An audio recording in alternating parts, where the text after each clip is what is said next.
Chapter 91. You are listening at novelfull.audio.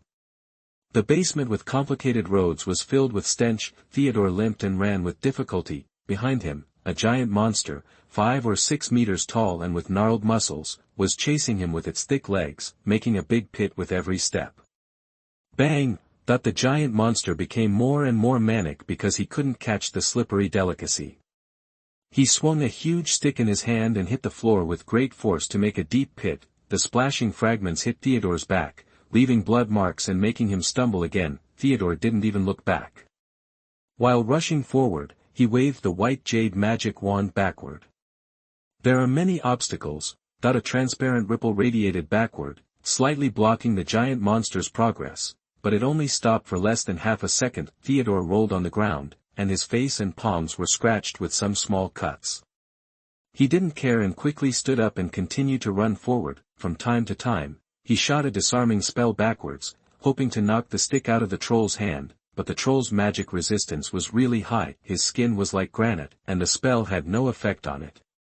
Fortunately, he used the barrier spell well. The troll's head was not much bigger than a coconut, and it was very stupid, so he was easily led here from the second floor. Although it caused a lot of energy and damage, Theodore took the troll around and felt that the time was almost up, and he should have completed the delaying task assigned by the chief. His pale face immediately became fierce, and the madness in his eyes was blazing. He was not a coward who could only take a beating. He ran past a corner, stopped immediately, wiped the blood off his face casually, and then began to accumulate power and predict. In his other hand, he held the 9 of spades playing card. After the troll Dabu appeared from the corner. God's sharpness. Thunder explosion. 2 consecutive spells accurately hit the troll's knee joint. The troll screamed in pain, and 2 small holes were blown out on its gray skin, but it staggered 2 steps but did not fall down. Instead, it became more and more manic, and started to swing the wooden stick regardless of anything. Boom boom boom. The surrounding walls and the ground were cracked everywhere, and large amounts of smoke and dust rose, and broken stones flew everywhere. In the chaos, Theodore was hit on the chest by a stone the size of a human head, which made him groan, and a trace of blood oozed from the corner of his mouth. Theodore swallowed the blood back into his stomach. His eyes became more and more crazy, and he rushed in the opposite direction to the troll's feet. Armor to protect yourself.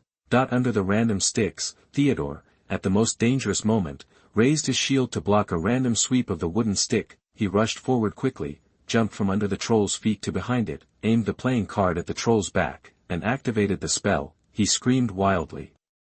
Go to hell, ugly bastard! A purple electric light as thick as an arm surged out and shot directly at the troll.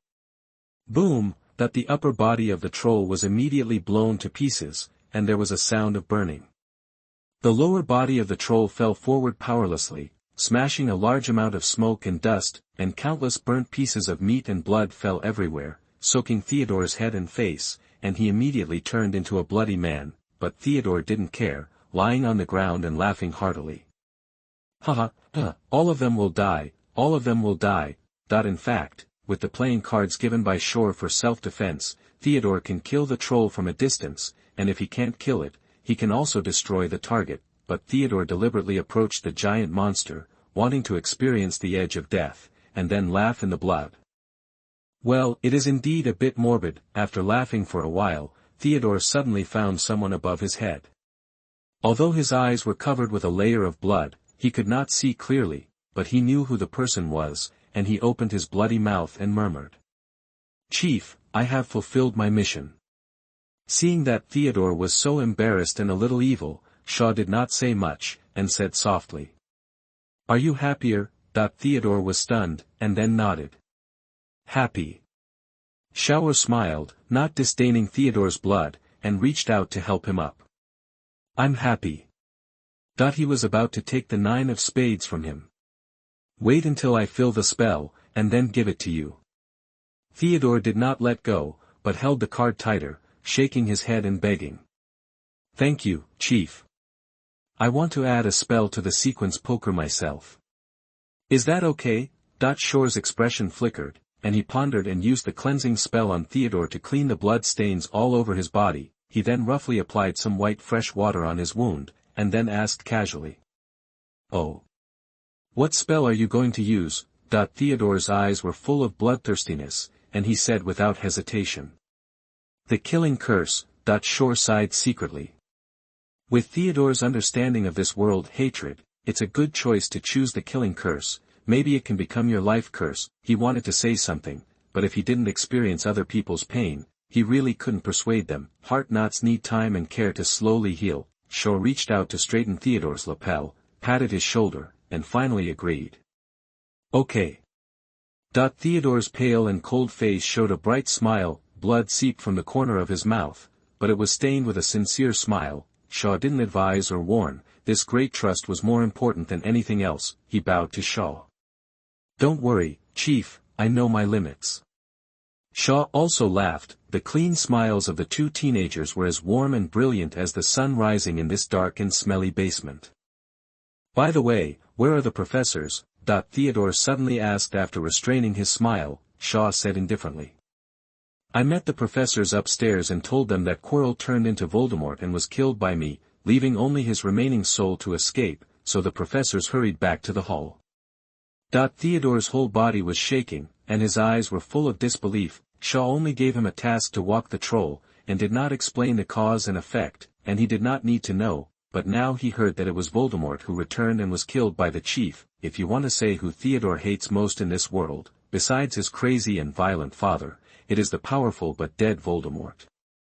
But now, the information contained in the chief's words is really huge. Voldemort is not dead, Voldemort has returned, Voldemort was defeated by the chief, and Voldemort's remaining soul fled. The most important thing is that the chief is already powerful enough to kill Voldemort, so wouldn't he be useless? Shaw saw that Theodore's eyes became a little depressed, and smiled and rubbed his messy hair. "Don't think too much, you are still young, the future is our stage." Theodore felt an inexplicable force flowing into his body, making him warm, and then nodded firmly. "I know." Shaw glanced at the corner of Theodore's mouth that continued to bleed, and took out a bottle of healing potion from the ring. "Drink it first, can you still walk?" Theodore took the potion and drank it down, then shook his head. "It's okay."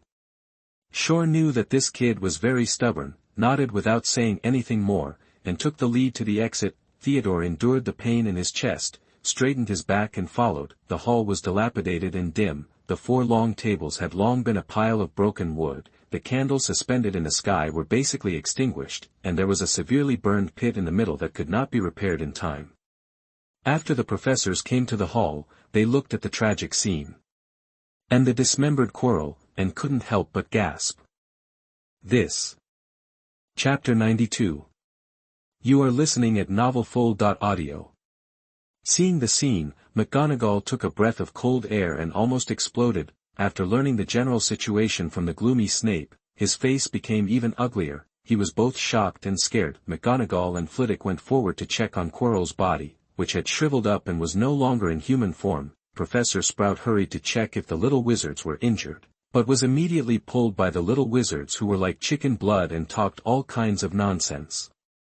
"Professor, you don't know, Vice Dean Shaw was really amazing just now." "Professor, woo-woo, I was scared, but fortunately the chief was here." "Professor." These little wizards were just short of turning Shaw into Merlin. Dean Badger College looked helpless, and did not reply, patiently pulling over the little wizards one by one to check. Next to Quirrell's body, McGonagall was mentally prepared, but she didn't expect things to take a sudden turn for the worse, and then turn around. Flitwick had a complicated feeling.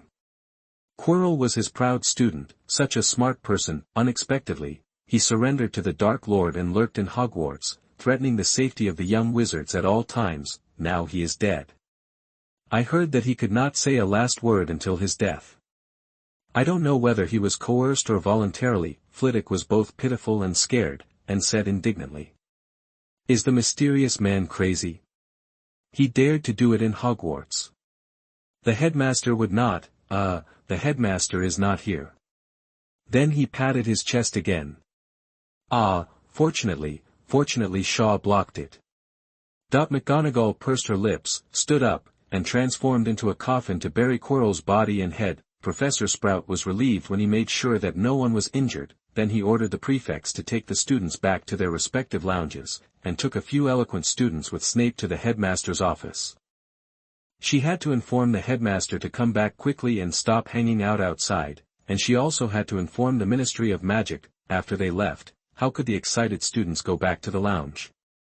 Under Alice's hosting, many chairs were moved in and placed around the big pit, and the two easy-to-talk deans were invited to start the Halloween dinner again. Oh, and a lot of small animals that were not used were sent to the kitchen as ingredients. After a while, the table was full of rich food and game again. The students ate the food and excitedly told loudly about what they had just seen, and those outsiders were even more proud of it. Shaw's admirers grew exponentially. However, 7 or 8 pure-blooded little snakes slipped back to the dormitory trembling after their dreams were shattered, ready to immediately report what had just happened to their families. That night, when Ermengarde and Dumbledore were having a drink with Grindelwald, they suddenly received an urgent message from Fonway. Under Grindelwald's surprised gaze, Dumbledore hurriedly called Fawkes without explaining anything, and disappeared in the firelight. Grindelwald was stunned for a moment, looking at the empty seat opposite and the table full of unfinished food. His expression gradually became gloomy.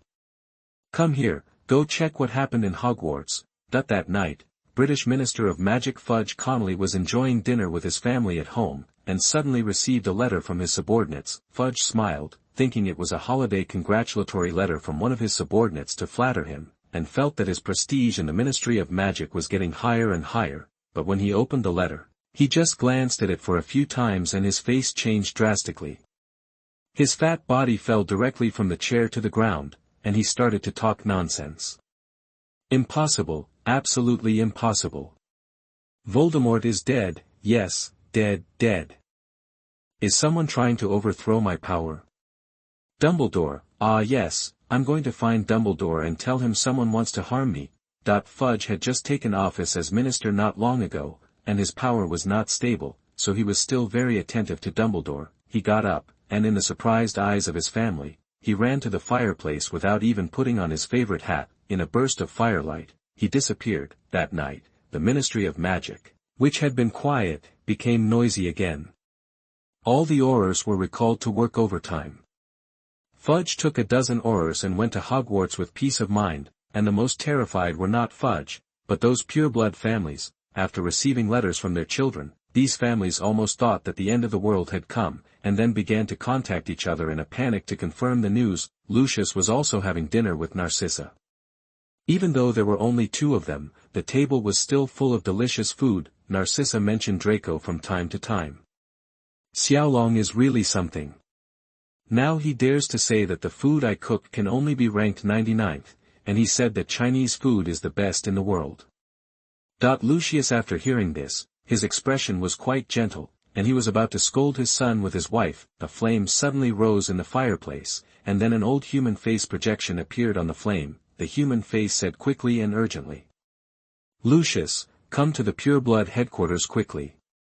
The Dark Lord appeared in Hogwarts and was defeated by Shaw. Only his remaining soul escaped. "Now we need to discuss how to treat Shaw." After the human face finished speaking, it disappeared without waiting for Lucius's reaction.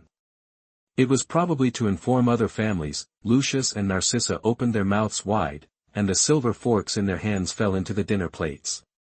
This information was really terrifying, but then he thought that other families had received the news, and only his family needed someone to convey it.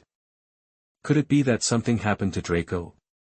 The two stood up at the same time in shock. "Is Xiaolong okay?" "Draco, Lucius is the head of the family after all, and he has seen a lot of storms. Although the matter of the Dark Lord makes him palpitate," he said after thinking quickly. "The Dark Lord is dead again. I didn't expect Shaw to improve so quickly. I will go to the meeting first. You write a letter to Hogwarts to ask about Draco's safety, and then go to Hogsmeade to wait nearby. If there is any news, use the two-way mirror to notify me." Narcissa slowly calmed down and hesitated. "Then will you support Shaw when you attend the meeting later? He has grown up. Why don't we?" Lucius looked inexplicable. "As the head of the Malfoy family, my responsibility is to keep the Malfoy family name forever." After saying this irrelevant question, Lucius adjusted his luxurious robes and walked towards the fireplace with a ceremonial stick. Narcissa sighed secretly, and didn't say anything else. She quickly got up to write a letter. Today's Halloween gave the entire British magic world a terrifying surprise. The news also slowly spread, and all kinds of connections began. Positive and negative, black and white, all gathered together to discuss the matter of the Dark Lord, and Shaw, the reporter of the Daily Prophet, also rushed to Hogwarts. Tomorrow's headline must be a news that can cause a magnitude 10 earthquake. The center of the incident, the Hogwarts Hall, was still bustling, but after a while, a large group of owls suddenly flew outside. This was not the time for owls to deliver letters, but Vice Principal McGonagall could not suppress it and had to relax this restriction. After seeing the letter, the students excitedly started to write back on the back of the letter paper, naturally all kinds of exaggerated and boastful. In the school hospital, Shaw quietly watched Madame Pomfrey apply medicine to the reluctant Theodore. He himself was wrapped like a dumpling lying on the bed. Just at the last moment, Voldemort tried his best to kill Shaw before escaping. Shaw naturally couldn't be unscathed. As for the outside world, he had expected it, but he didn't care much about it, thinking about the follow-up plan. I guess those purebloods are now like monkeys with their butts on fire, jumping up and down in fear.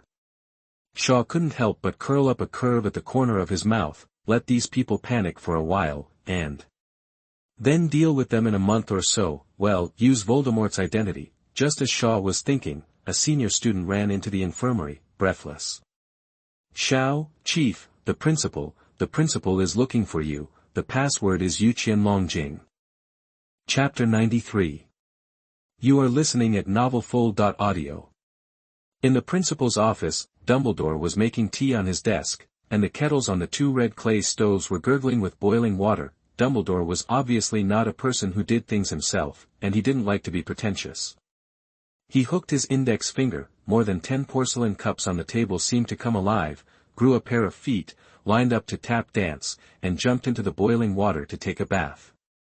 There was also the sound of the porcelain cups laughing and playing. Then the porcelain cups jumped out of the boiling water one by one. Then the tea leaves in the teapot rolled into small balls and fell into the porcelain cups. Finally, a hot stream shot out from another kettle and poured into these porcelain cups. The tea leaves slowly rolled up, and the tea fragrance gradually spread. A very magical tea-making skill.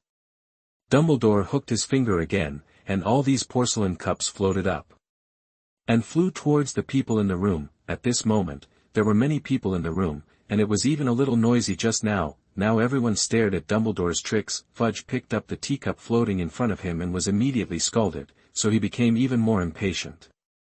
"Principal Dumbledore, can't you give me a definite answer?" Dumbledore picked up the teacup and blew it, looking inexplicable. "Cornelli, doing things is like drinking tea. You have to be a little patient, otherwise you will be easily scalded, and isn't the fact already clear?" Fudge was furious. He just wanted to hear the words of the strongest white wizard and him on the same front. "Principal Dumbledore, this is all a lie. Someone is jealous of the peace and joy of the wizarding world." Dumbledore took a sip of the tea that had not yet been tasted. The old bee was not drinking tea, but personally experiencing why a person likes to drink tea. Just like when he was looking for the Horcrux, he always used the pensieve countless times to recall every bit of Voldemort and think of his weaknesses. After he put down his teacup, he picked up a stack of magic photos from the table and flipped through them one by one. It faithfully recorded the process of a super intense battle between top wizards. "Look, Shaw's lightning net and electric rainbow, Voldemort's death and water mist, they are all so magnificent and dangerous." Fudge's eyes twitched, thinking that if Voldemort was really not dead, the Third Wizarding War might start at any time. He didn't have the courage to face it. Thinking about the corpses and the dark magic marks everywhere was terrifying, so he tried his best to deny it. "It's impossible. Voldemort died 11 years ago. These photos are all forged. The little witch should be arrested and interrogated to force her to tell who is trying to create fear in the wizarding world." Dumbledore took a sip of tea and was very disappointed with Fudge's performance. "Cornelli, we can't be blinded by fear, but the situation is not bad now. Shaw has already expelled the Dark Lord. Voldemort in his residual soul state can't cause any trouble for a while. As long as we are prepared." Fudge didn't listen at all, stepped forward, grabbed the photo and started to tear it up. "They are all liars, you must want me to step down." Snape in the corner looked at Fudge like a fly, opened his mouth and wanted to sneer, but was pulled by a bald black aura next to him, and whispered. "Fudge is not normal now, it's better not to mess with him." Snape was stunned for a moment and stopped talking, watching Fudge's show off coldly. "The black man is not really black, but his skin is darker. His name is Kingsley Shacklebolt, a senior member of the Order of the Phoenix, and a top Auror. The Shacklebolt family belongs to the pure-blood family of the 28 Holy Gods." In the original book, Kingsley later became the Minister of Magic, a very powerful and shrewd guy. Just as Fudge was arguing and guessing who was going to harm him in the office door was opened. Madame Pomfrey, the school medical officer, pushed a cart and brought in Shaw, who was wrapped in bandages. "You'd better hurry up. The patient has bruises all over his body and his internal organs are seriously damaged. He needs to rest well." Pomfrey is known as the most difficult person to mess with in Hogwarts.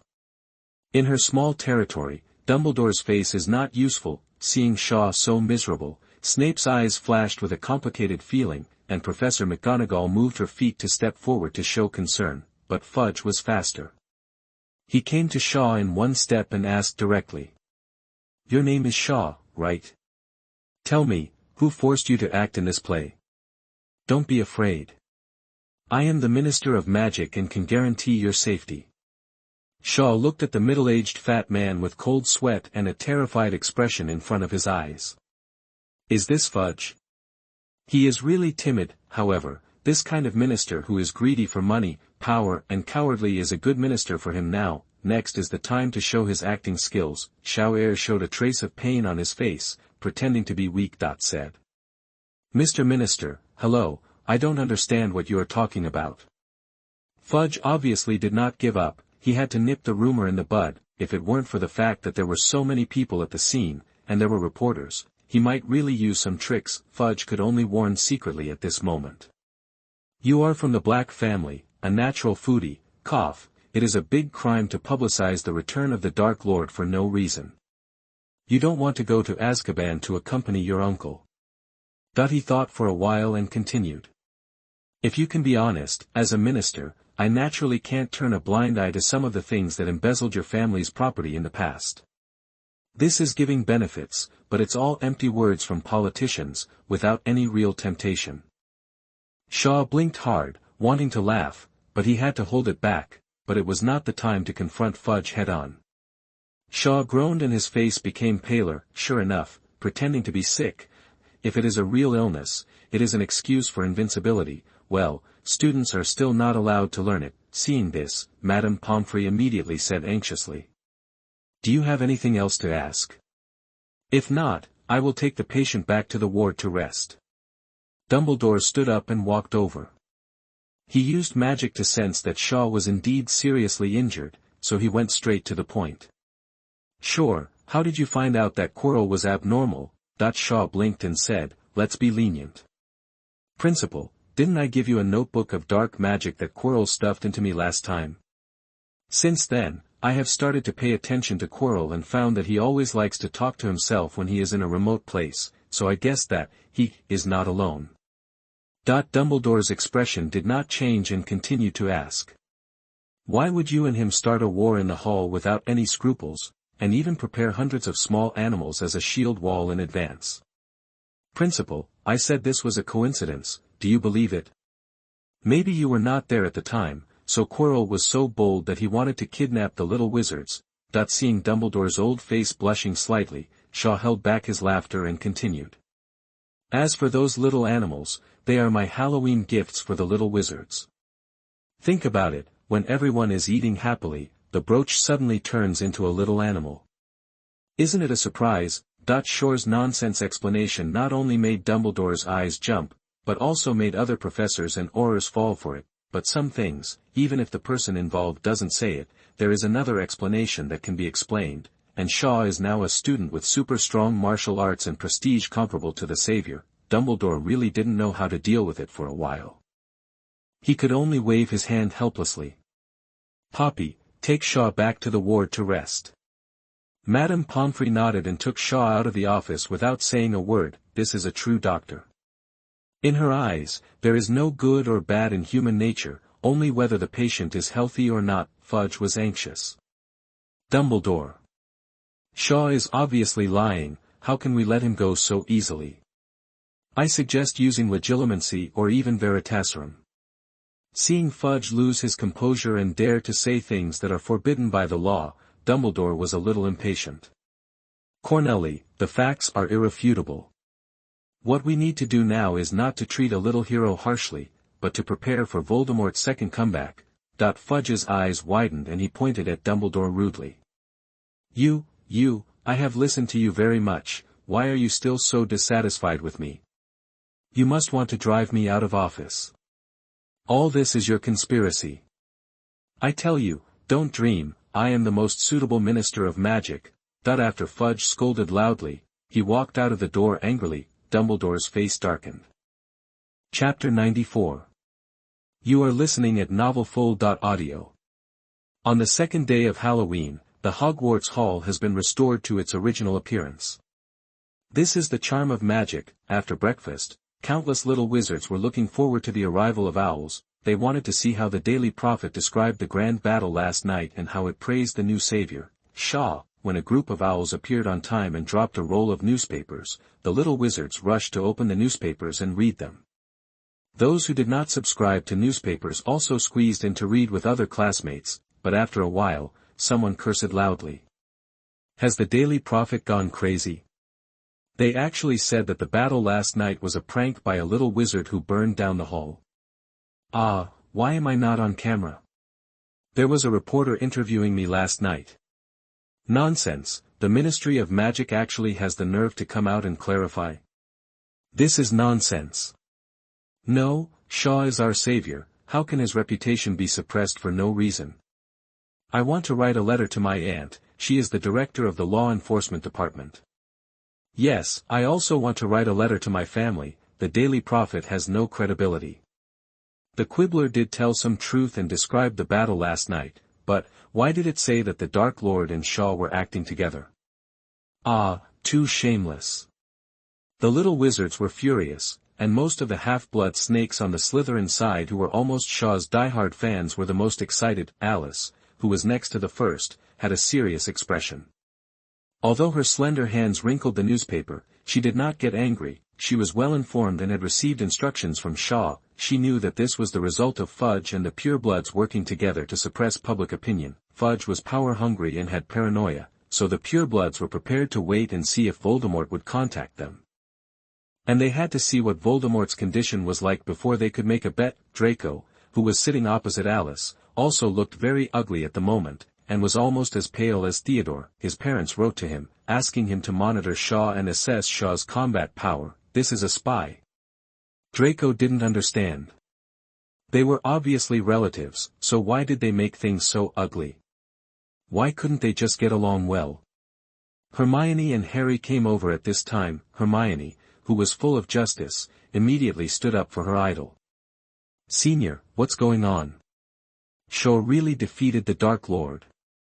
Alice waved her hand to stop Hermione, who was about to ask a lot of questions.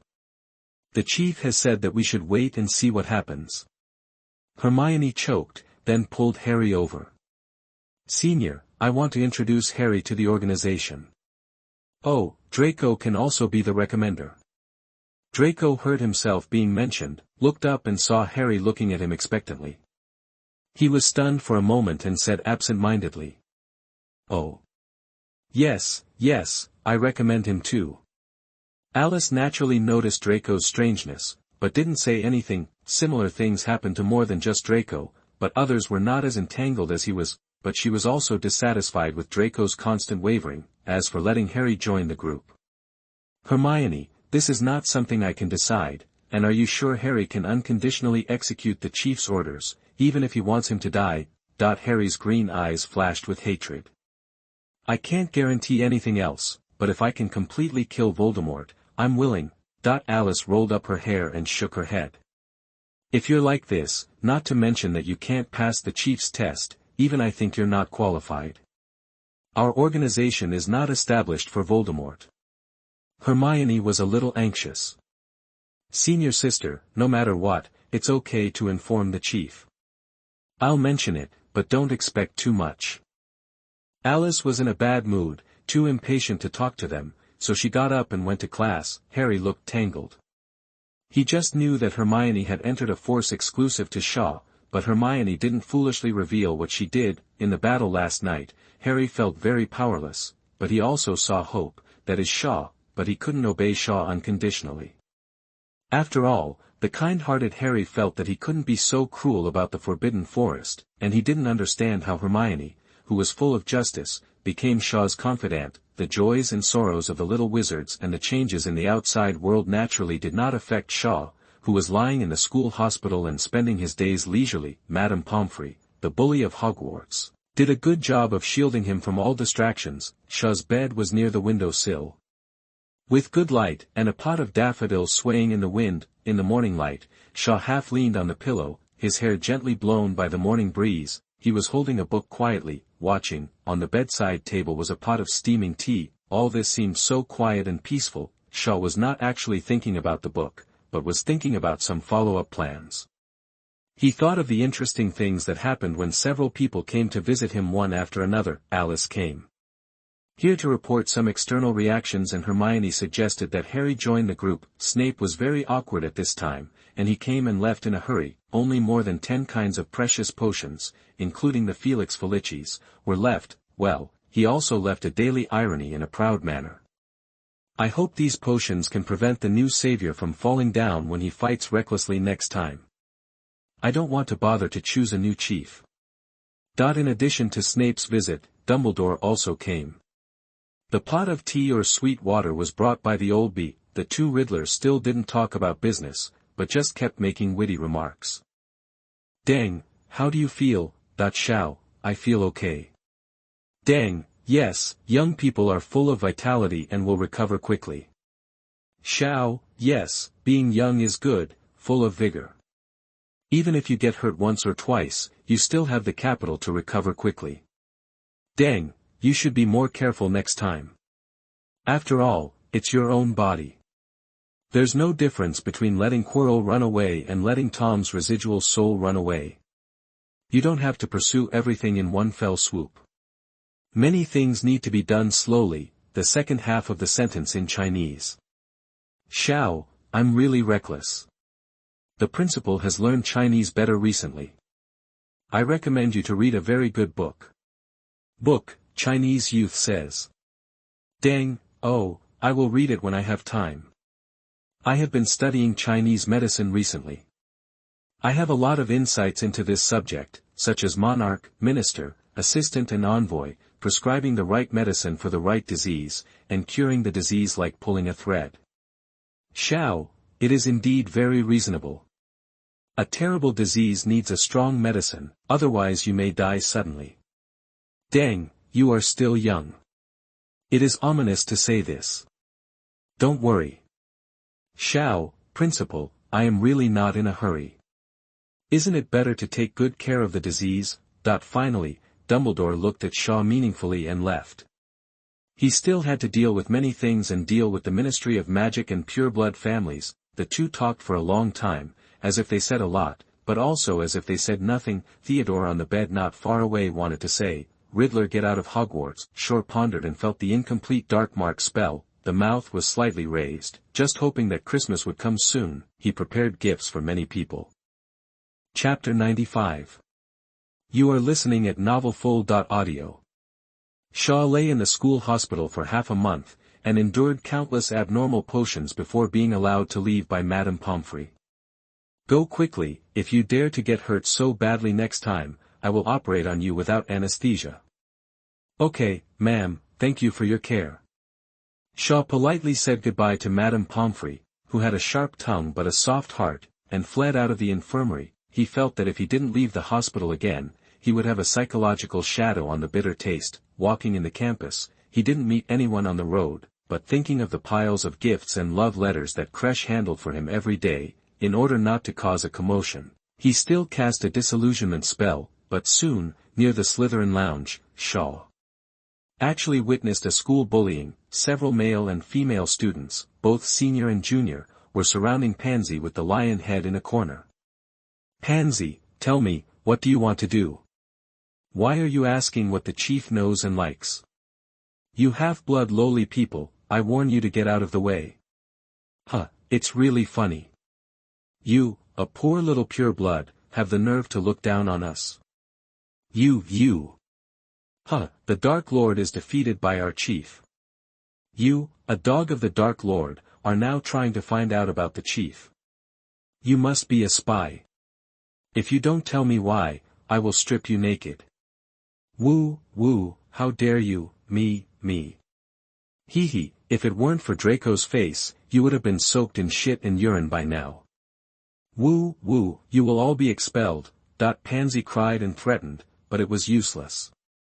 There was really a girl who was ready to strip her clothes. Shaw looked a little ugly. Since he introduced some rules, the little snakes have been very honest, and things like Neville, who was often teased by Draco, have basically disappeared.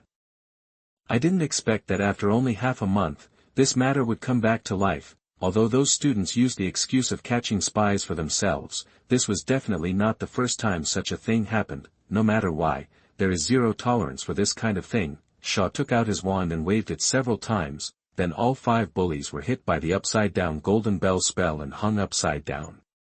This scene scared Pansy so much that she forgot to cry, and even scared the little snakes passing by nearby, who were not surprised, but when they saw Shaw appear, they were stunned for a moment, and then they screamed and cried out for injustice.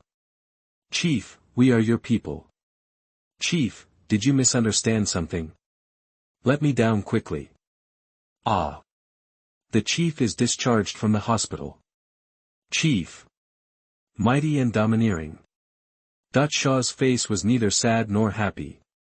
He ignored the little snakes that were hung up and gave instructions to the little snakes that were about to gather around. "Humph, pass it on. Bullying is strictly prohibited from now on, regardless of right or wrong." Shaw did not mention the punishment and went straight to the lounge. He was naturally surrounded and stared at along the way, and his first order after being discharged from the hospital also spread out. The bullying incident that had revived was extinct again. It was so powerful, the entrance of the Slytherin lounge was soon crowded with fans who came to see Shaw. Shaw's popularity and prestige were unparalleled. The old savior Harry had not yet shown his style, and the new savior was rising like a bright sun. Time flies, and a month has passed. It has been mentioned before that the study at Hogwarts is really easy, and there are too many holidays. 2 days off a week is about 60 days, winter and summer vacations are 3 months, including Christmas to New Year's Day. Easter is half a month, and the total vacation is 6 months, not to mention how cool it is. The day before the Christmas holiday, most of the wizards in the 3rd grade and above went to Hogsmeade to buy Christmas gifts, but there were still a few of the most attentive students who did not go. In a room of the Room of Requirement, which was smaller than the exclusive meeting room of the throne, more than 20 wizards were standing in the hall at this moment, all of them wearing a pentagram brooch on their chests. Everyone looked serious, stood straight, and all put one hand on their chests, looking at Shaw on the stage with admiration. Shaw, wearing a black robe with purple patterns, stood on the high platform with his hands behind his back, looking at the outskirts below who had been strictly screened for half a year. I felt in my heart that they were all seeds. On the high platform below, Alice and the others stood at the front. The others were from all 4 colleges, such as Penelope from Ravenclaw, Percy from Gryffindor, and Susan Burns from Hufflepuff. Susan was the little girl who stood up for Shaw and asked Aunt Director to help her idol. The girl had 2 ponytails and was a little chubby and honest. This girl was not qualified to join the gang, but there is no logic in this world, so she has strong connections, and the people here, half of them are from Slytherin, and there is nothing that can be done about it. Shaw's base is Serpentine House. Although his influence spreads throughout the campus, there are still not many people in the other 3 colleges who can meet the strict peripheral member standards, but even if it is strict, the scene can basically only be regarded as an affiliate of the throne, and even the name of the magic throne is unknown. Only Percy really got the sequence card. This Weasley, after a period of thinking, and witnessing Shaw defeat Voldemort, can be regarded as a real awakening. The awakening here means that he is absolutely fanatical about Shaw, so he was awarded the 10 of Hearts. Dear friends, I have seen your efforts in the past month. It's very good. After you go home for Christmas, remember not to be lazy. Well, let's stop here today. Let's go to Hogsmeade to buy gifts for family and friends. It was not a formal meeting of the throne, and Shaw just said it briefly, but the young boys below were very solemn, and each of them raised their wands to the sky. Chief! Chief! Chief! After shouting 3 times, they all bowed to the platform. They all looked at the 5 people in the front with envy. They were the chief's confidants. Then everyone lined up and walked out. Shaw kept smiling.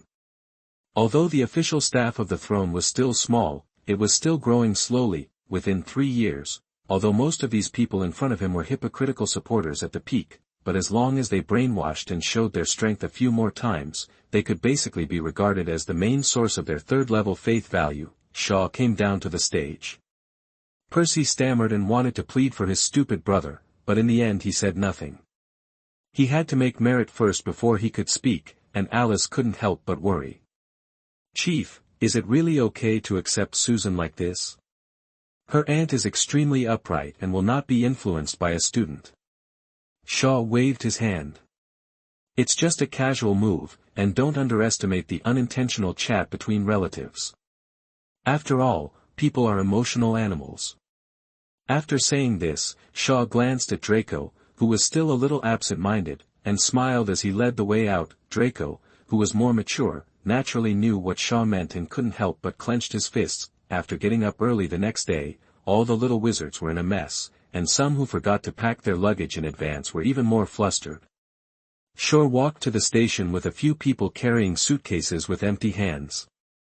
After Shaw entered the magic world, he realized how precious the alchemical ring with the traceless extension spell was. It was enough to prove the 1,000-year heritage of the Black family, even if it was in decline. The platform was bustling with people at the moment, and the joy of the holiday made the little wizards who had been reserved for a long time go crazy. Shaw nodded all the way, and the little wizards automatically made way, after getting on the train and arriving at the prefect's compartment. Draco hesitated as soon as he sat down.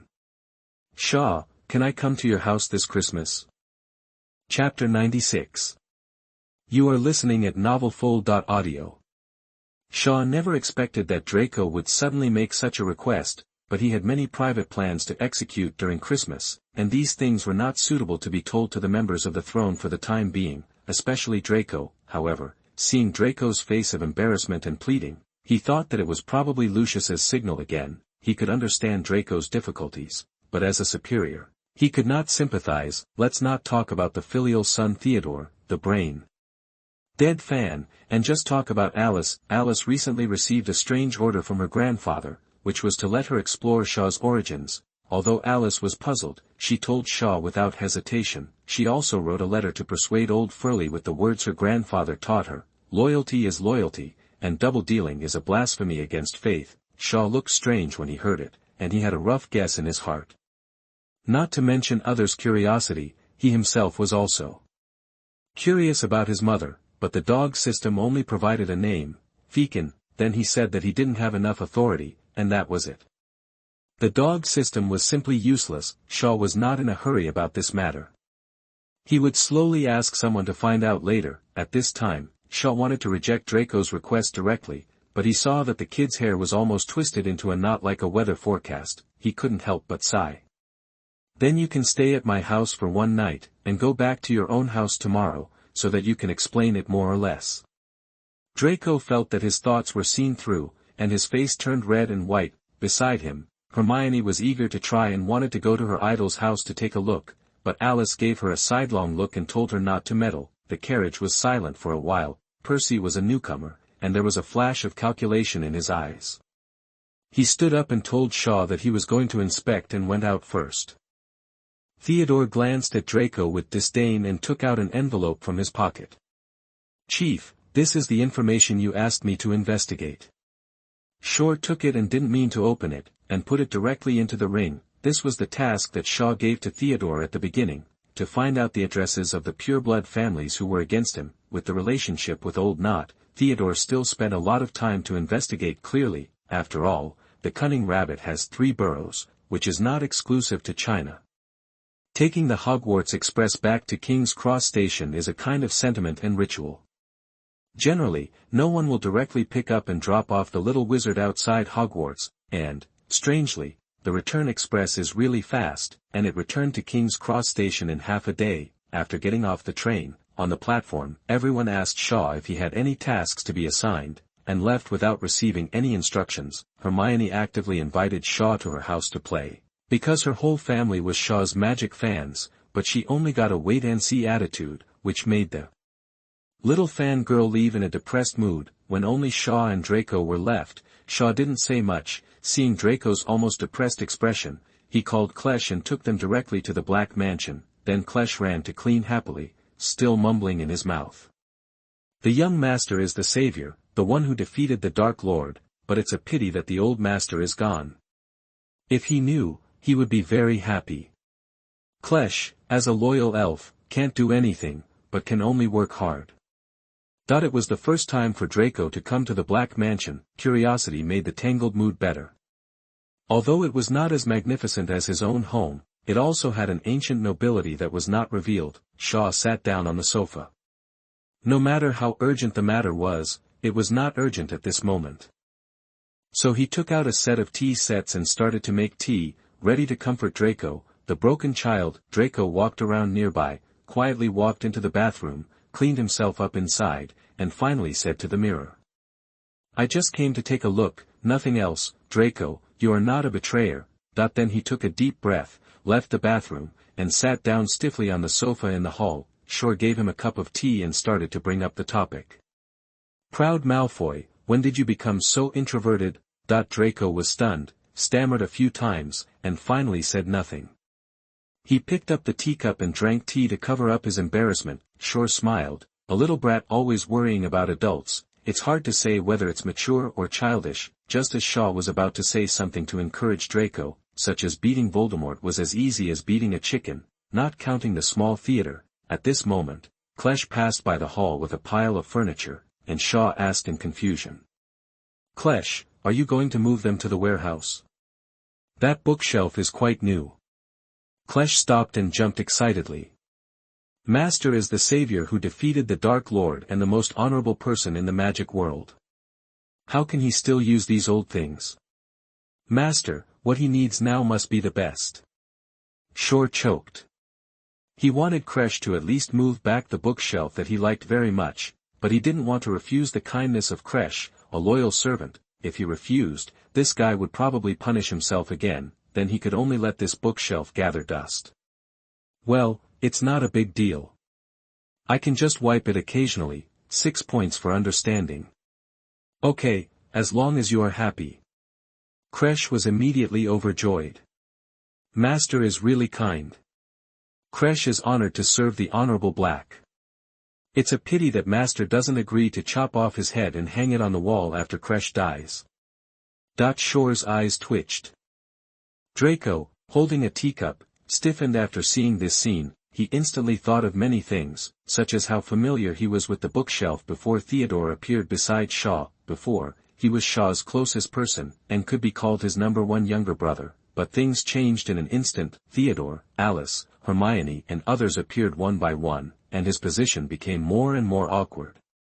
He couldn't help but murmur, "So, will trust and love disappear?" Shaw was sipping tea, and when he heard Draco's incoherent words, he almost choked to death. "Why does it sound familiar?" Shaw coughed several times and quickly interrupted Draco's random thoughts. "You. Okay, I'll give you a question. As a follower, what kind of qualities should you have besides absolute loyalty?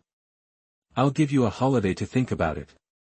Then, Shaw began to drive people away. He really didn't have the ability to comfort a sick brain emperor, so they could only rely on their own brains to recover. When the platinum-depressed teenager Draco stood at Grimmauld Place, he was still a little confused, but he really thought about Shaw's question in his mind, but he couldn't find a way for a long time. After all, others had been his followers before. Why not ask Goyle and Crabbe for their experience? Ugh! What can I learn from idiots? Draco stood there for a while, then summoned the house elf Dobby to take him back to Malfoy Manor. Shaw's fireplace was not turned on, so this was the only way. Shaw stood in front of the window sill and looked at the pureblood list and address provided by Theodore. After watching Draco disappear safely, he touched his chin. Let him struggle for 2 more days, and then he can have a beautiful Christmas. After that, he turned around and went to the basement to make some small preparations for the real and fake Dark Lord plan. By the way, he had to draw a lottery. Chapter 97. You are listening at novelfull.audio. Wiltshire, England, is an area where pureblood wizards are relatively concentrated in the UK, similar to Godric's Hollow and St. Catchpole. Malfoy Manor is also located in this relatively sparsely populated but beautiful place. There are several pureblood families nearby, and unfortunately, the headquarters of the Pureblood Society is also in a dark castle not far away. The usually deserted castle has been bustling with people recently, but they are in a hurry, in a luxuriously decorated conference room. There are only 12 or 13 people sitting at a large round table with 28 seats. The Pureblood Society, which was once prosperous and had a domineering influence in England, now seems to be somewhat lacking in succession. Many families either have no descendants, such as Gaunt, or are still squatting in Azkaban, such as Lestrange. There are also 7 or 8 wholly pureblood families that have directly left this loose organization, such as Burns, Longbottom and Crouch. A middle-aged man with a cold face and bloodthirsty twisted eyes looked at Lucius and said sarcastically, "Lucius, your son hasn't found out the depth of Shaw's strength and the secret of his growth. Isn't it said that little Draco and Shaw have a good relationship, that this man is the crazy old knot, Theodore's father?" Immediately, someone in his group continued to tease Flint. Hee, won't the Malfoy family be the first to jump across and have already joined the new savior? Travers, I think it's possible, after all, this is a convention. Haha. Lucius was dressed in a gorgeous golden robe, as classical as a bishop, and he stood out in this crowd of black robes. He raised his head slightly, his face could not tell whether he was happy or angry, and he didn't reply to those weird guys, but he didn't speak, but his followers would. The tall old Goyle and old Crab immediately stood up and drew their wands to point at the few people who had just spoken. "Old Knot, say it again." "Damn Flint, you are just as stupid as your giant buck-toothed son." That the 3 or 4 pureblood family patriarchs who were huddled together on the opposite side also stood up and drew their wands. "Ha, do you want to start a war? I've been feeling mad lately, so I'm just going to vent my anger on you, a big fool. Don't look at these people who look like a bunch of people outside. In front of people of the same class, they are actually not much better, just like hooligans. Few of them can be called true nobles." At this time, a sinister tall and strong man slammed the table. "Enough, you are always like this, forgetting the glory and manners of purebloods, and a position meeting has been arguing for a month without discussing a result. The man's name is Yaxley, the one who chased Harry's trio in the Ministry of Magic in the Deathly Hallows movie, an extremely fierce and cold guy." The confronting people glared at each other fiercely, and took the opportunity to get off the hook and sat back in their seats. The cunning Borgin and Burke, the owner of the largest dark magic shop in Nocturne Alley, was playing with a bloody eyeball and said in his greasy tone at the right time, "No matter what, we still have to confirm the specific situation of the Dark Lord. Has no one received the Dark Lord's message?" That everyone shook their heads, silent but knowing the truth. With the Dark Lord's character, he would not take the initiative to meet these slaves when he was down and out. Even if he really met them, he would only choose 1 or 2 of the most loyal people to help resurrect. As for those two-faced people, they are all here. After all, the most loyal Death Eaters are squatting in Azkaban eating black bread. Borgin and Burke sighed and then suggested. As for Shaw, judging by his performance at Hogwarts, he is not against purebloods, but he just doesn't like the idea of pureblood supremacy. If it is confirmed that the Dark Lord has really fled, or is really no match for Shaw, then Shaw can be recruited. Black already has a place here. The remaining pureblood family patriarchs, such as Avery, Selwyn, and Travers, nodded. "I think it's okay. It doesn't matter who you follow, or if you don't follow. Anyway, I didn't swallow up much of Black's property, so you'd better spit out what you have swallowed." But Old Knot and his people still refused. "No, a young boy like Shaw is worthy of my bowing to him." "Humph, Let's not talk about the Dark Lord. Dumbledore is not dead yet. We will discuss this later. Stop talking nonsense. I support the Dark Lord. Only by following him can we restore the glory of pure blood. Yes, I also support the Dark Lord. TSK, I really want to ruthlessly kill those lowly people again. These opponents are not only the biggest beneficiaries of the Black family's property, but also want to follow Voldemort to kill innocent people. The foundation of the British Pure Blood Association is naturally not just these people in front of you, but those old antiques are not pure blood that I in the face of life and death. They usually don't show up. Even Voldemort didn't have the face to let those people come out to support him, so no one could calm the situation, and it was probably another meeting that ended in vain. Lucius looked at the people who were divided into 3 factions and shook his head. He stood up and walked out with his ceremonial stick, thinking all the way back to the manor. He saw Draco sitting on the sofa with his head down in the hall. Lucius was stunned, a trace of tenderness flashed in his eyes, and then his face became stern. Draco, didn't I give you a task and let you stay at the Black family for a few days? And what makes you so embarrassed? Draco raised his head and looked at his father. He wanted to rush over and hug his father's legs and act like a spoiled child like before, but he paused and drooped his head again, and his platinum hair covered all his expressions. Lucius hated him for not fighting, and felt a little distressed, but his father's duty did not allow Draco, his son, to be weak. Lucius walked up quickly, threw the etiquette stick aside, put his hands on Draco's small shoulders, and said very seriously. Thinking about loyalty again? Why are you still so naive? Forget what I told you. In front of the family and relatives, everything else can be used as a bargaining chip, as long as the Malfoy family name can be passed down forever. Draco raised his head. Tears were already blurry in his eyes, but he tried not to cry out loud. Narcissa, who was making delicious food for her son in the kitchen next door, walked out quickly after hearing the noise. Seeing the serious husband and the aggrieved son, her heart was clenched, and she quickly stepped forward to push her husband away and hugged her son in her arms. Xiaolong, don't be afraid, your father didn't mean to be mean to you. Lucius was pushed away, but he didn't blame his wife. He sat on the sofa next to him with a somewhat depressed look. Sisai, now is not the time to pamper Draco. He should take certain responsibilities for the family. Narcissa rarely refuted Lucius. Shore is not only strong, but also very close to our family. Moreover, the child has such a close relationship with Xiaolong. What is there to hesitate about? Lucius shook his head and sighed. His proud expression was gone. He rubbed his temple and said. You don't understand.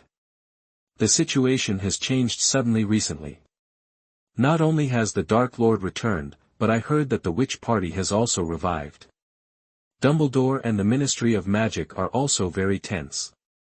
Now there is the Shaw incident. If we make a wrong choice, the destruction of the family is imminent. Narcissa was stunned. Didn't expect that the seemingly peaceful magic world was already so precarious.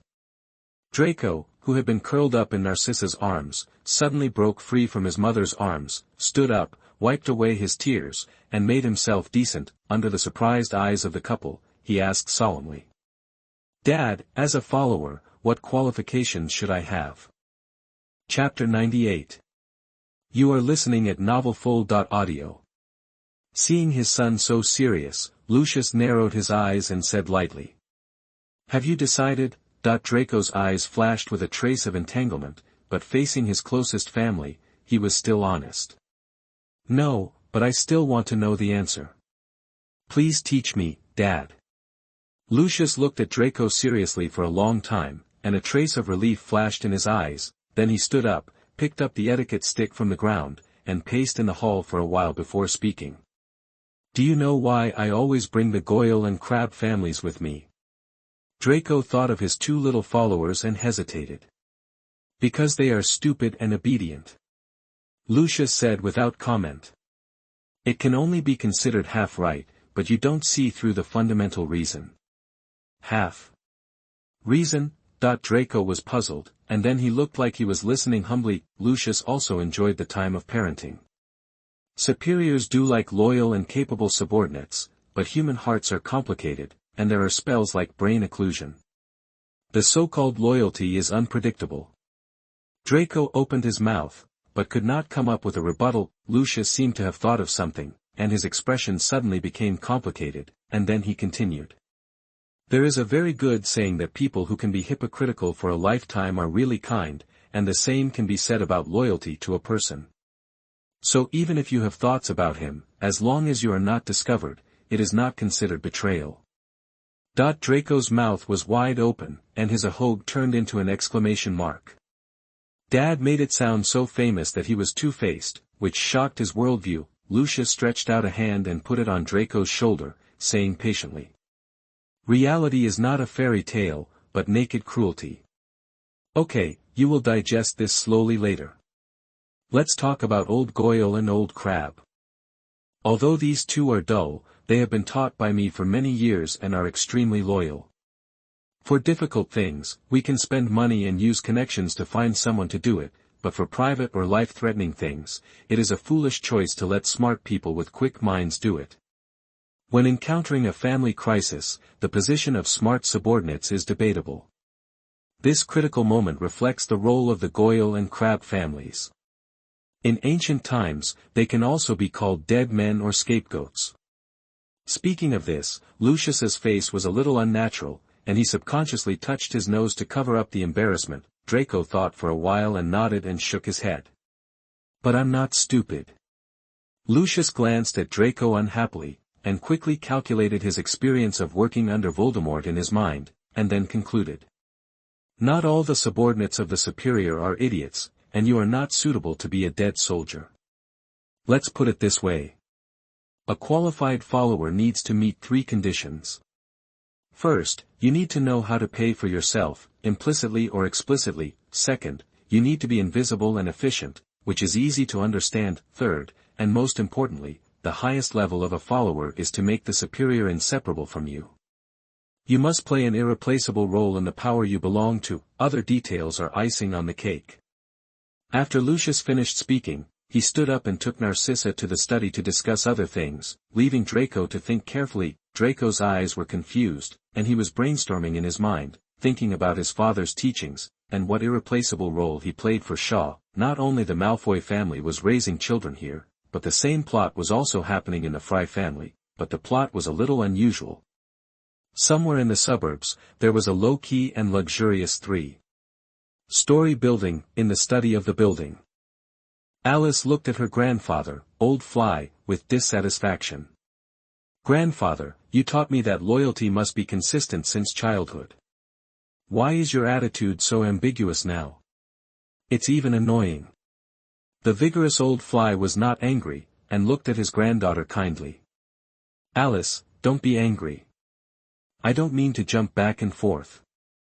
Sometimes, we need to look at the problem from the overall situation. Some micromanagement is just to check for deficiencies and fill in the gaps for the loyal people. Alice was full of confusion. Grandfather, what do you mean? Old Fly took out a silver pendant from his chest with nostalgia in his eyes. The pendant was triangular, with a circle and a stick standing upright, which was a combination of the Deathly Hallows. Old Fly gently rubbed the pendant, and said with regret. I look forward to the time when I followed Grindelwald to conquer the world. Unfortunately, I am old, and Grindelwald is also old. Then he looked at Alice steadily. But the future belongs to you. Alice looked at her grandfather, who suddenly looked a little depressed, and stepped forward to support him with heartache. Grandfather, you are still young and a handsome old man. Old Fry was depressed for a moment, then he reached out and gently smoothed his granddaughter's blue hair, with other figures reflected in his eyes. For the sake of my ideal, I lost my beloved wife and my 2 smartest children. At that time, I didn't complain at all. For the greatest benefit, this sacrifice was worth it. But the loneliness of the past 50 years has slowly changed my mind.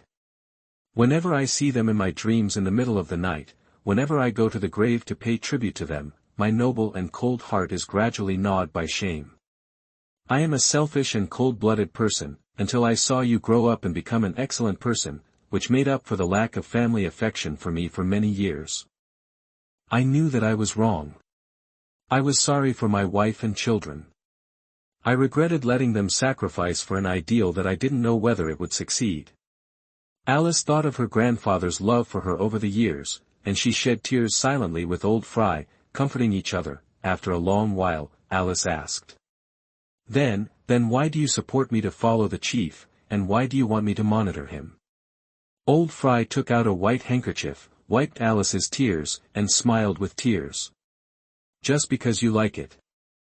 As for monitoring Shaw, that's not necessary, but I want to know Shaw's character and plan, so that I can guide him to become someone Grindelwald can take a fancy to. And all this is just that I have taken a fancy to the remnants of the witch party. Since you like it, I will fulfill you and let you and the people you admire take fewer detours. Alice couldn't help but cover her mouth. She suddenly felt ashamed. Her grandfather's love for her was higher than the mountains and deeper than the sea. I'm sorry, grandfather, I shouldn't. Old Fry waved his hand and said dotingly. It doesn't matter. You didn't do anything wrong. Loyalty is a good virtue. It's just that I didn't explain it clearly before. Then, Alice began to tell old Fry about Shaw in detail, for example, the establishment of the throne, the selection of talents, Shaw's hobbies and the Battle of Hogwarts, etc. Old Furley looked thoughtful, with a gleam in his eyes from time to time, suddenly asked. Do you like Shaw? Chapter 99. You are listening at novelfull.audio. Black's old house, in the basement, Shaw was sorting out some equipment, for example, a cloak that can block human detection, a wand suitable for releasing black magic, and a polyjuice potion, and the most important thing, a bunch of hair that Albert, the general agent of Muggles, helped to find and looked very similar to Voldemort when he was young. He put all the things into the ring, and just as he went upstairs, Kresh came to find him. Master, the master in the portrait on the second floor is looking for you. He is angry and said he has something important to tell you. Shaw couldn't help but hold his forehead. Strictly speaking, Phileas Black is Shaw's great-great-great-grandfather, 6 generations apart. Foreign translations have to add a long string of prefixes, so Shaw usually calls Phileas his great-grandfather. Now the other party has come back from Hogwarts, and I don't know what's going on. In fact, there is an unspoken rule in the magic world for making magic portraits, that is, the original owner can inject his life experience and shape his personality, but cannot inject magic experience. This is to prevent the outflow of some profound family magic, or to prevent some portraits hanging on public walls from misleading others. As for whether anyone violated the rules in private, it is unknown.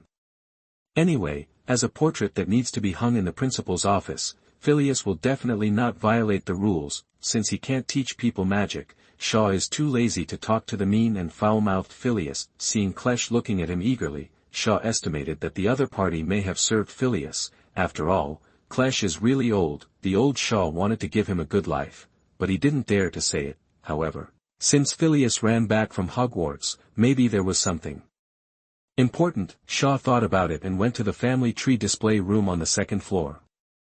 Pushing open the door, there was a family tree on the wall. Looking at the lush family tree, the Black family is actually still very prosperous. It's just that the direct lineage is a bit more miserable, and there are many burnt holes in the direct lineage, including Sirius. Before Shorto could sigh, Phileas's angry roar came from the side wall. Boy, are you so filial? It's really unreasonable. You didn't release me last time. You are as insidious as Dumbledore. How could the Black family have such a person like you, comma? When Shore came in, he put on earplugs and watched Phileas blowing his beard and glaring with interest, his mouth opening and closing constantly. Well, it wasn't until half an hour later that Phileas closed his mouth in boredom. After all, scolding without an opponent was too boring. He just glared at Shore. Shore untied the magic and bowed slightly. Hello, great-grandfather, do you have something important to tell me? Phileas said unhappily. Humph, you still know I'm your great-grandfather? You thought you could be so proud of defeating the Dark Lord? Close your ears and plug your ears. Shore waved his wand with a smile and cast another spell on himself. Phileas was so angry that he almost jumped out of the portrait. He pointed at Shaw, his face flushed, and he was so angry that he couldn't speak for a long time. Shore immediately cancelled the spell and said with a warm face. Great-grandfather, don't be angry. We blacks are all noble people. How can we be so foul-mouthed? Okay, let's talk business. You came here from Hogwarts just to scold me, right? Phileas took a deep breath, although he couldn't breathe anything. 2 hours ago, I got a message from Dumbledore. He was trying to find out about your mother's background. Dumbledore suspected that you have Nordic or Roman ancestry, and your eyes are not pure black, but purple and black or green and black. Because of the gray pupils of the black family, they look pure black. Do you know who your mother is? Shore was stunned. There is such a thing. How come he doesn't know? He quickly took out a mirror from the ring and looked at it carefully. Looking at his deep and delicate eyes in the mirror, Shaw did find something strange. A deep purple luster flashed from time to time in the pure black pupils. Well, it's good that it's not green. Then he admired the old beast's sharp observation. He had never noticed these details, Phileas on the wall said impatiently. Is it purple or green? Who is your mother? Shore did not answer immediately. He asked after a pause. Great-grandfather, can you still be legilimency now? Phileas was stunned for a moment, then said with great admiration. As expected of someone who can defeat Voldemort, you are very thoughtful. Don't worry, I am not old and confused. The Black family's anti-peeping magic was used when the memory was injected. Even a legilimency master like Dumbledore couldn't detect it. Shore understood, thinking that although Phileas was a bit harsh, he was still good to his family. Besides, he was the headmaster and the patriarch of the oldest pureblood family. He should have a lot of experience, so he began to ask. Do you know what race people with purple eyes are? Have you ever heard of a person or race named Fecin? In the portrait, Phileas stroked his mustache and fell into the search of memory. After a while, he was surprised and doubtful. Pureblood families have always studied hair and pupils to distinguish bloodlines. I only found one kind of people with purple pupils from the injected memories, and that is a Eurasian hybrid. So far, the first record of purple eyes in history was 133 years in the Christian era, but this phenomenon can be traced back to the distant Nordic region in the Middle Ages. Coincidentally, Theogen is the mother of Thor, the god of thunder, in the God of Gods created by the legendary wizard Odin, also known as GGAD, and your name Shore can also be translated as Thor. Interesting, Regulus is really interesting. He quietly found a poor pure-blooded Nordic woman as his wife. Shore's forehead was full of black lines when he heard this, and he didn't know how many complaints he wanted to vomit. The background arranged for him by this damn system is really ridiculous. I was bold enough to imagine that at most I would build a magic empire, rule the world, make wizards great again, and let muggles and wizards live in peace and prosperity, but after all this time, I became a descendant of God. What kind of screenwriter dares to write like this? As for Odin being a legendary wizard, I am not surprised. In the magic world, this is all expected. Phileas then popularized Norse mythology and the more ancient Greek mythology to Shaw, not only mentioning Salazar Slytherin, but also the despicable Herpo. For a long time, Shore came out of the room, feeling a lot of emotion, not to mention those myths that were too far away for him for the time being, just this chattering great-grandfather. In addition to his temper, although it is a bit harsh, it still has its shining points. I can talk about it later. We can talk more. I have always reminded myself not to judge people by stereotypes, but I have not achieved unity of knowledge and action. I still need to reflect on myself from time to time in the future. I looked at the sky outside the window and it was already evening. Shaw called Klesh to prepare food, and then sat down in the restaurant, thinking about attacking the pure blood in the middle of the night. Well, let's draw a lottery to strengthen our strength first. After completing the task of snatching the reputation of the savior, in addition to the task rewards, the little wizards in Hogwarts also contributed a lot after killing Voldemort. Although there was no large-scale publicity about this matter, it still caused quite a stir and also gained a lot of faith points. So Shaw now has 12,000 first level, 286 second level, and 6 third level faith points. Let's draw 12 consecutive times to warm up. Ding! Congratulations to the host for getting 1 skill point. *3 ding, thank you for your patronage. *4 ding, congratulations to the host for obtaining level 3 apparition. Ding, congratulations to the host for obtaining 1 talent point.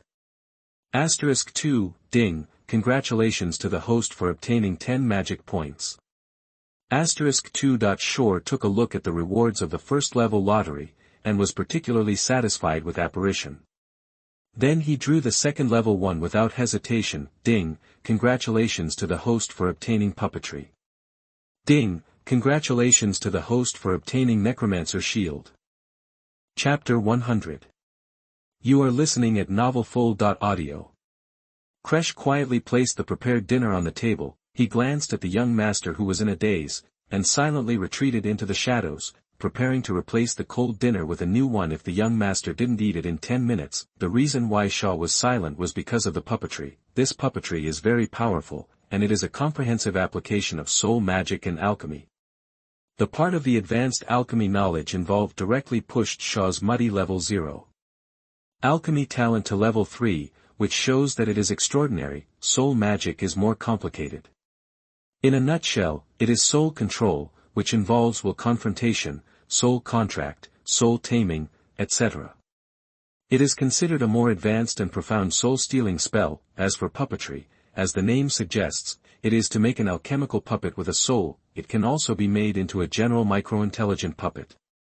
This kind of puppet is injected with a little will by the owner and can complete some simple life instructions. The most advanced puppets require a variety of precious alchemical materials. After shaping, they are injected with a complete and controllable soul, and can even be mistaken for a real wizard. Becoming a real wizard, Shaw felt that puppetry must be the top reward in the second-level lottery pool, almost comparable to the rewards in the third-level lottery pool he imagined. Shaw was originally planning to pretend to be Tom Riddle, the young Voldemort, to meet the Death Eaters tonight.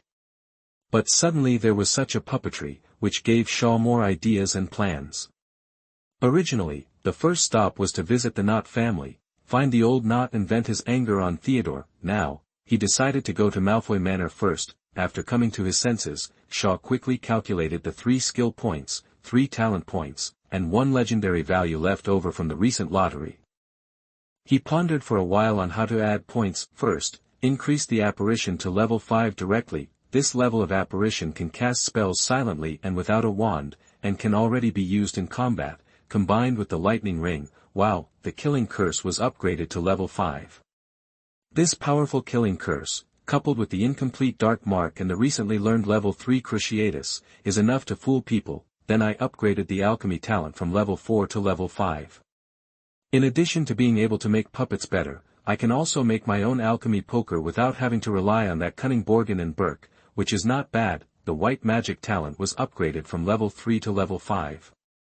It is not a good idea to always use skill points to add self-defense spells. Well, except for a little legendary value, everything else has been wasted. Shaw has become a pauper again. He quickly took a look at the system interface to find comfort. After expanding, seeing all the advanced skills and talents, Shaw did not feel too painful.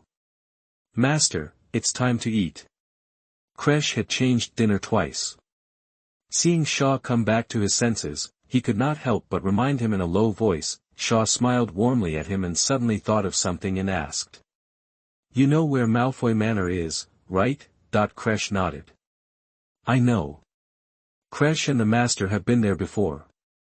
Shaw was very satisfied. He didn't need to apparate to places he had never been to. With Kresh leading the way, he saved a hike, so he started to eat dinner. At 8 o'clock in the evening, Shaw was ready and asked Kresh to take him to the suburbs of Wiltshire, near Malfoy Manor. Shaw waved Kresh to go home, and then he could apparate home. After Kresh left, Shaw disguised himself in a remote place. After a while, Tom Riddle with an anti-peeping cloak was freshly baked. As for why he wore an anti-peeping cloak, it was to prevent the pure-blood families from having any secrets and alchemical tools that could check the true and false of this body. Shaw stretched his body and came to a mountainside in the night, looking at the green mountains and waters and the empty wasteland in front of him. With the blessing of protective magic, outsiders naturally could not see Malfoy Manor. Shaw stood behind a tree and began to use the dark mark to summon Lucius at close range. I don't know if the other party will be scared to death at this late night. In Malfoy Manor, in the magnificent restaurant, Lucius's family of 3 were still eating dinner. The dinner of the nobles was always cumbersome, and there were also soups before meals, main dishes and desserts after meals. At this moment, the dinner was coming to an end. Draco was absent-mindedly scooping pudding and eating it. He was just fed up with the meat sauce apple pie. Lucius and Narcissa did not disturb him all the time, but just accompanied him quietly. This is a sign that his son is beginning to learn to think and gradually mature. Suddenly, Lucius groaned, and his wrist seemed to be bitten by a snake.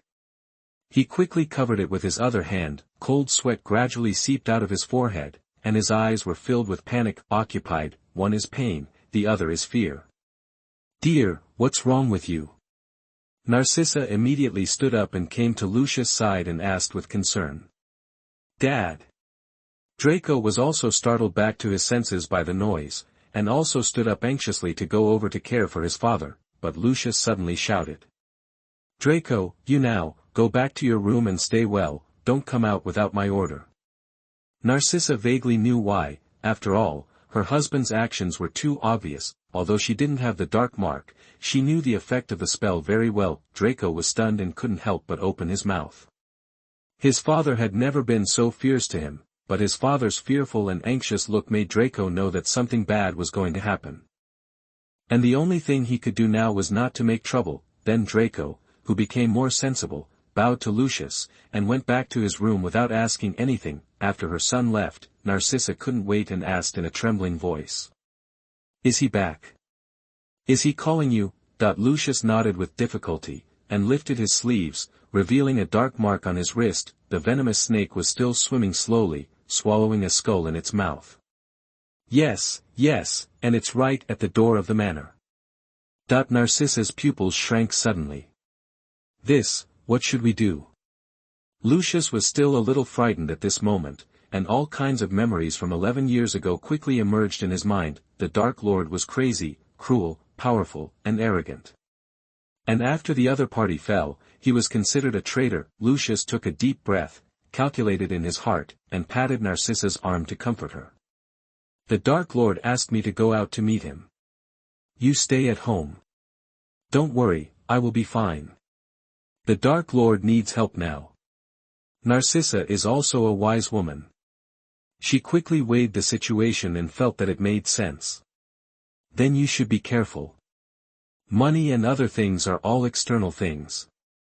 Lucius nodded and walked quickly to the underground treasure house, not even bothering to stick his etiquette stick. In the message of the Dark Mark, the Dark Lord also asked him to take out the notebook that he had secretly entrusted to him for safekeeping. Adding several factors together, Lucius had no doubt that the person who summoned him would be a fake. He couldn't help but feel lucky that he didn't have time to get rid of the notebook. Recently, Fudge and Dumbledore have been fighting secretly. In order to make these pure blood stand on his side, Fudge spread the word that he would strictly check the dark magic items of each family. In the depths of the treasure house full of dazzling array, Lucius took out the notebook from a secret compartment and strode out of the manor. When he came to the grass outside, Lucius felt even colder when the cold evening wind blew. He looked around guiltily and called softly. "Master, your most loyal servant comes to see you."